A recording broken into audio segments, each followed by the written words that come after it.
le véritable amour, c'est de donner sa vie pour ses amis. Donc, comme lui, il a donné sa vie, il nous a donné l'exemple. Bah maintenant, on peut le faire aussi. Amen. C'est à nous de l'imiter, parce qu'il l'a fait. Amen. À contrario de mauvais bergers qui disent les choses mais qui les font pas. Voici une question dans laquelle je pense que ça va causer beaucoup de tremblements. Et d'ailleurs, c'est une des choses qu'on est en train de préparer, enfin que je suis en train de préparer peut-être avec une autre personne. Mais pas à propos de cette question forcément, mais plutôt sur l'assurance du salut. William, est-ce que nous devons être des disciples pour être sauvés? Oui. Amen. Oui. Amen. C'est vrai, c'est écrit dans la Bible, hein, on est sauvé par la grâce. Ouais. Donc, c'est pas par nos propres œuvres, mais c'est par la foi en lui. Mais je crois aussi, l'Esprit Saint, il vient vivre en nous. Il vient nous transformer. Ouais. Et si tu veux être sauvé, tu veux pas être un disciple, il y a une chose qui va pas en fait. Ouais. En fait, t'aimes pas vraiment Christ. Tu es juste là pour avoir ce qu'il peut t'apporter, mais tu veux pas aussi lui donner ta vie. Et ça, c'est complètement contraire à l'évangile. Ouais. Il nous a dit qu'on a reçu la grâce non seulement de vivre pour lui, mais de mourir pour lui. Ouais. Et sa grâce, elle nous transforme. Elle nous sauve, elle nous transforme. On est sauvé de notre péché, en fait. Ce péché, qui nous retenait esclaves, eh bien, il nous en libère. Ouais. Donc voilà, un disciple, c'est quelqu'un qui est sauvé. Et quelqu'un qui est sauvé, c'est un disciple. Amen. C'est vrai. Je vais juste lire un verset en Matthieu chapitre 16, 24 à 25, c'est écrit « Puis s'adressant à ses disciples, Jésus dit « Si quelqu'un veut marcher à ma suite et qu'il renonce à lui-même et qu'il se charge de sa croix et qu'il me suive, car celui qui est préoccupé de sauver sa vie la perdra, mais celui qui perdra sa vie à cause de moi la trouvera. » Et voici, comme je disais auparavant, la loi du gagnant-perdant. Et il est trop chelou. Et tout le monde, en fait, rentre en choc quand il lit justement ce verset-là. Bah, c'est un verset que les gens disent, mais comment ça se fait qu'on peut gagner en perdant? C'est quoi cette loi? Bah, c'est la loi de Christ. Il dit, tu perds ta vie, et bah, tu vas la gagner. Et parce que, rappelez-vous, à l'époque de Rome, vers les années 50-60, les chrétiens étaient donnés aux lions. J'ai vu des vidéos, et j'ai vu des dessins, excusez-moi. Et comment est-ce que j'ai lu l'histoire du Colisée romain, c'était horrible. Combien de chrétiens étaient persécutés par ce roi de l'actualité. Et il dira, le roi de Rome, en ce moment-là, il dit, voyez la lumière du monde, les chrétiens. Il y avait les corps qui brûlaient sur des poteaux. Et le roi dira, ça c'est la lumière du monde. Et ben voilà, regardez ces lumières comme elles brûlent. Quand j'ai entendu dans l'histoire cela, et ben c'était des gens qui étaient persécutés, tu sais, c'était des gens qui ont donné leur vie carrément. Ils savaient pourquoi il a donné, parce qu'ils savaient qu'ils étaient sauvés. Et ben une personne, un disciple justement un disciple, il doit croire dans son être intérieur qu'il est sauvé. Et puis c'est sûr qu'une personne qui est sauvée est aussi disciple de Jésus, mais on peut pas prétendre à dire justement je suis sauvé et croire qu'on est réellement sauvé. Mais il faut avoir un amour authentique, et c'est pour ça que j'aimerais lire Jacques chapitre 2 verset 19. Ouais, si tu crois qu'il y a un seul Dieu, c'est bien, mais les démons aussi le croient et ils tremblent. Alors j'ose dire qu'il y a des chrétiens qui croient et qui tremblent pas. Pourquoi ils tremblent pas? Parce qu'ils ne connaissent pas Jésus. Et les démons croient et ils tremblent. Mais par contre, ils ne pratiquent pas l'amour du Christ. Et l'amour du Christ, c'est un amour authentique. Un amour authentique qui va refléter en moi, je pense, deux choses. Déjà, le rejet du péché.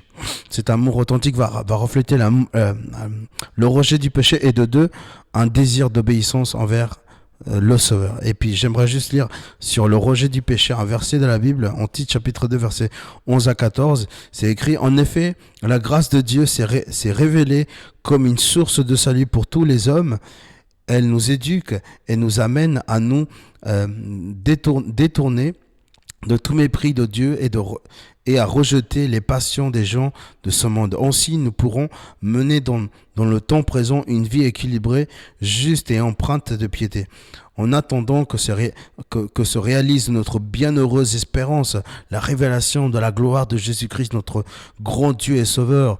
Il s'est livré lui-même pour nous afin de nous délivrer de toute désobéissance et de faire de nous, en nous purifiant, aussi un peuple qui lui appartient et qui met toute son ardeur à accomplir des œuvres bonnes. La personne qui est sauvée et qui est disciple fait de bonnes œuvres. Et il renie la désobéissance. Et c'était quoi le châtiment des personnes qui étaient contre l'autorité de Dieu? C'est la crucifixion. C'est la crucifixion.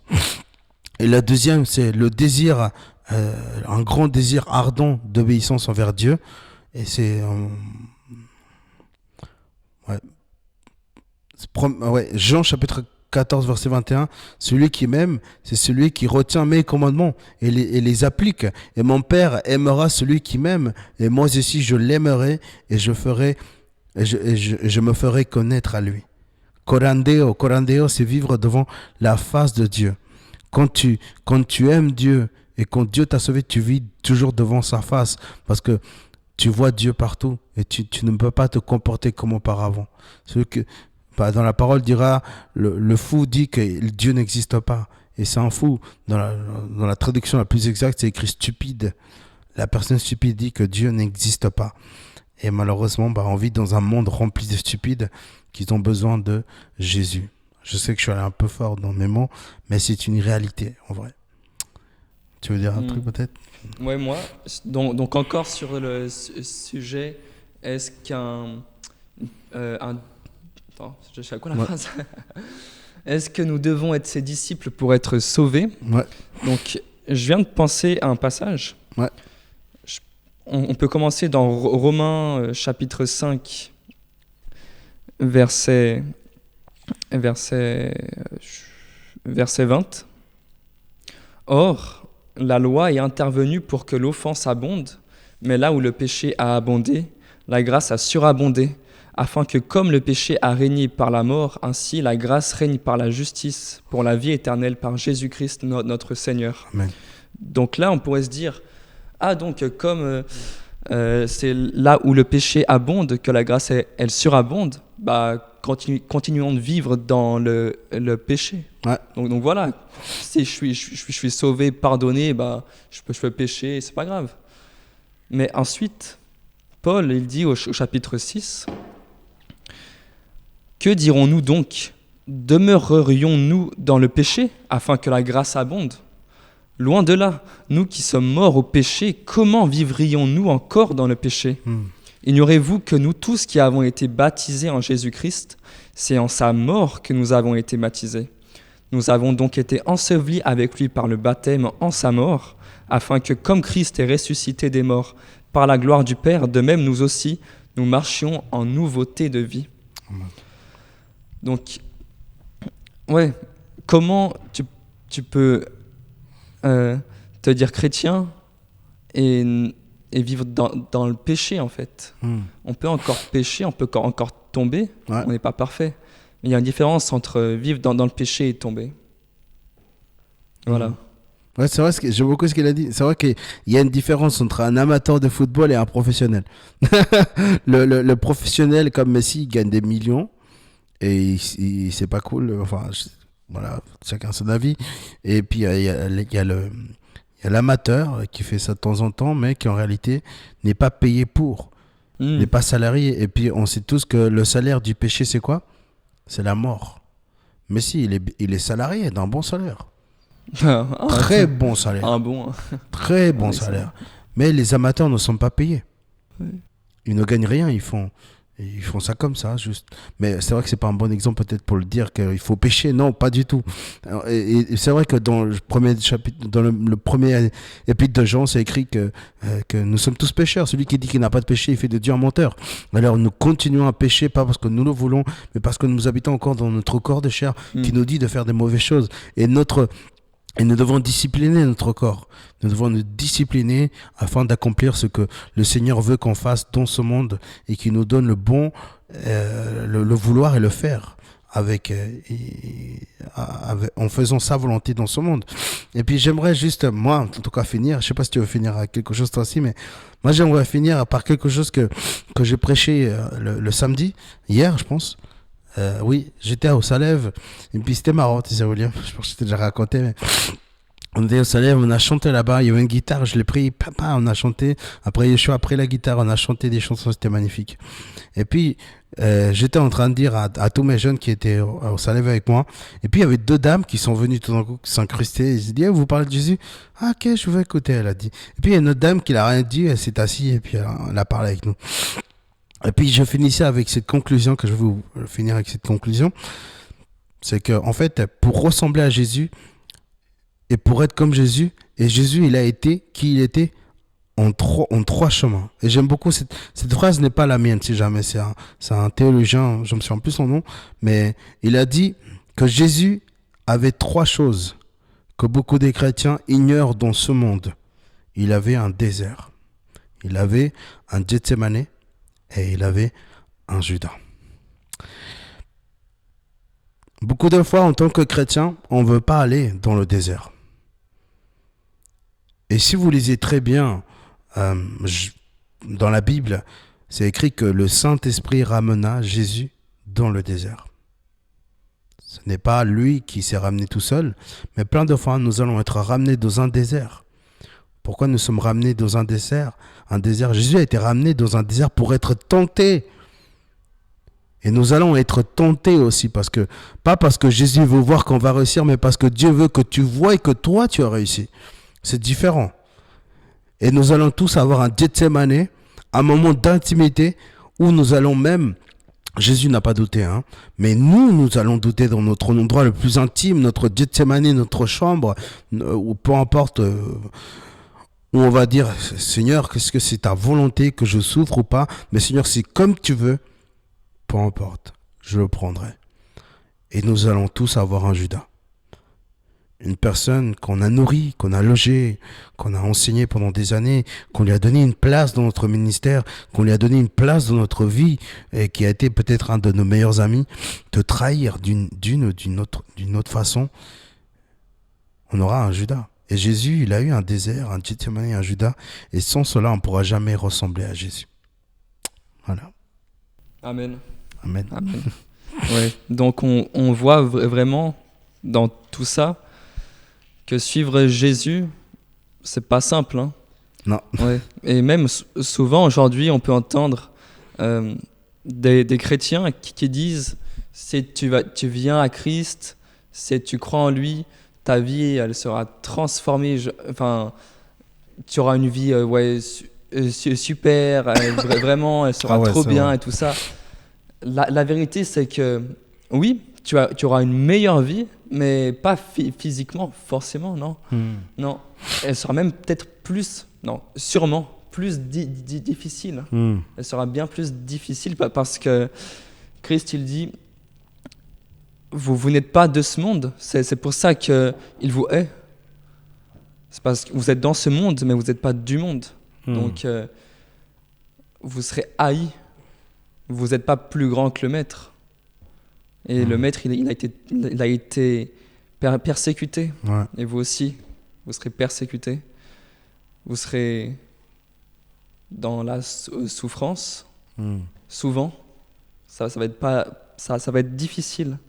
Mais il faut toujours voir cette espérance. Plus tard, Jésus, il sera toujours avec nous. Amen. On ne vit pas pour ce monde, mais on vit pour le futur.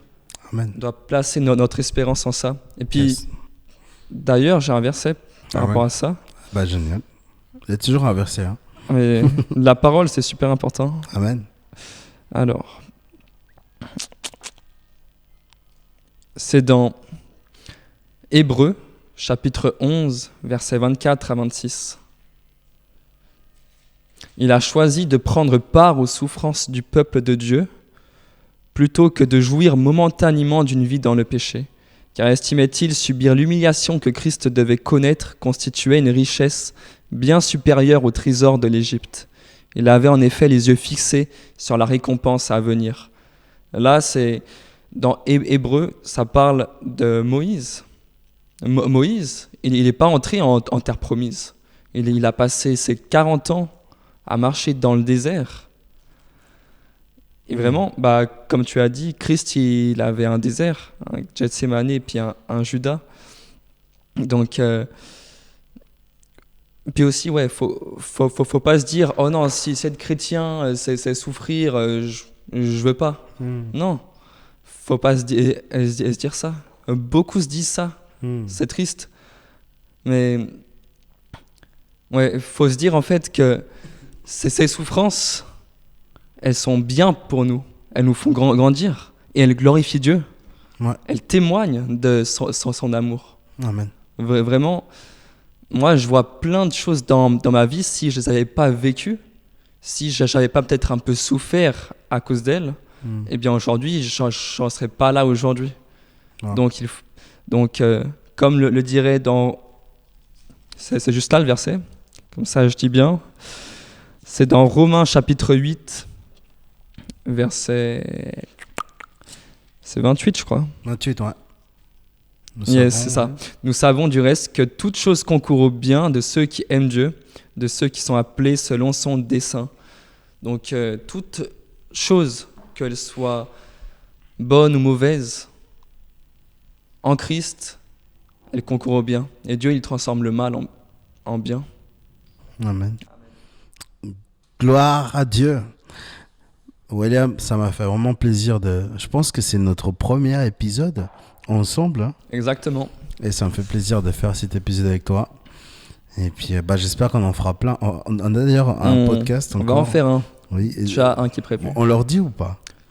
Ouais. Je me rappelle plus du titre par contre. Ouais. En fait, c'est quelque chose que j'ai eu à cœur depuis très longtemps de le faire. C'est un épisode qui va être sorti un petit peu plus tard.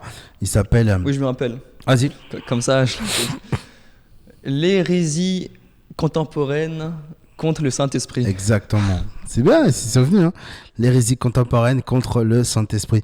Parce qu'on croit des fois que le Saint-Esprit est seulement dans un endroit, ou seulement sur un pasteur, ou seulement sur une personne. Et c'est mauvais, ça. Et puis, on commence à avoir des pensées totalement hérétiques, erronées, j'ose dire aussi. Et c'est pas bien, malheureusement. Et je vois tellement de gens parler de cela. Et c'est pour ça que, dans l'urgence, j'aimerais faire cet épisode avec William. Priez pour nous, afin qu'on puisse avoir la sagesse d'en parler avec délicatesse, douceur, mais surtout avec conviction, et afin de reprendre cette hérésie contemporaine, parce que c'est une hérésie totalement contemporaine, qui a surgi depuis déjà une dizaine d'années en arrière, et que j'aimerais en parler aussi. Et que plus tard, j'aimerais parler d'autres hérésies il y a parmi nos églises aussi.